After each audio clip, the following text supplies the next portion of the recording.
একটি প্রশ্ন হচ্ছে যে এক মহিলা লিখেছেন, আমি এক অসহায় মেয়ে, আমার বাবা কয়েকদিন পর পর আমার মাকে ধরে পিটায়। আমরা ভাই বোনগুলো বড় বড় হয়েছি, আমাদের সামনে ধরে ধরে পেটায়। তখন আমার এত কষ্ট লাগে যে আমি কাউকে বুঝাতে পারবো না। আমার প্রশ্ন হচ্ছে, এই ধরনের বাবাদের উদ্দেশ্যে কিছু বলবেন কি? আমার মাকে ধরে যখন মারে তখন আমার মার কি যে কষ্ট হয়, আমরা অনেক বুঝিয়েছি, আমাদেরকে ধরে উল্টো বকাবকি করে। এটি একটি অত্যন্ত পীড়াদায়ক কথা।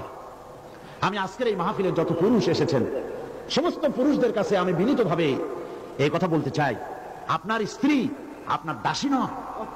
বিশ্বাস করুন, আপনার স্ত্রী আপনার গোলাম নয়। রাসূলুল্লাহ বলেছেন, সেই ব্যক্তি উত্তম যে তার স্ত্রীর কাছে উত্তম। আমি আমার স্ত্রীদের কাছে উত্তম ব্যক্তি, বলেছেন মুহাম্মদ রাসূলুল্লাহ সাল্লাল্লাহু আলাইহি ওয়াসাল্লাম। আপনি যে আপনার স্ত্রীর এত পিটাইতেছেন, আপনি মরার পরে আপনার স্ত্রী আপনার সম্পর্কে কি সাক্ষী দেবে? সাক্ষী দেওয়ার কোন পথ রাখছেন?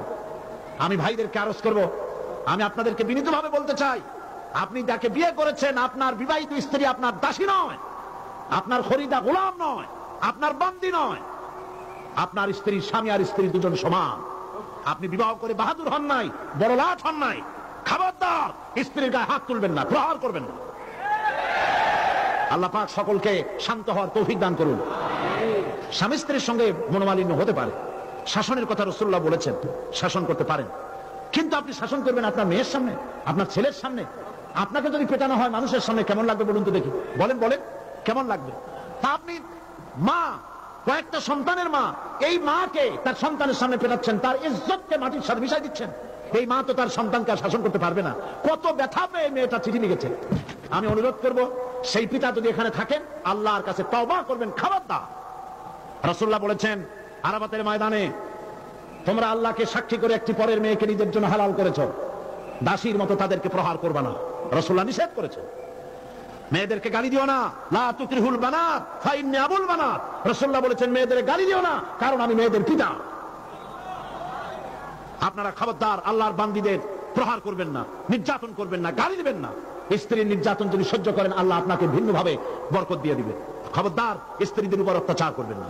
আমি মহিলাদের এখানে মাহফিল করেছি, আজকে হাজার হাজার মহিলারা এসেছিলেন।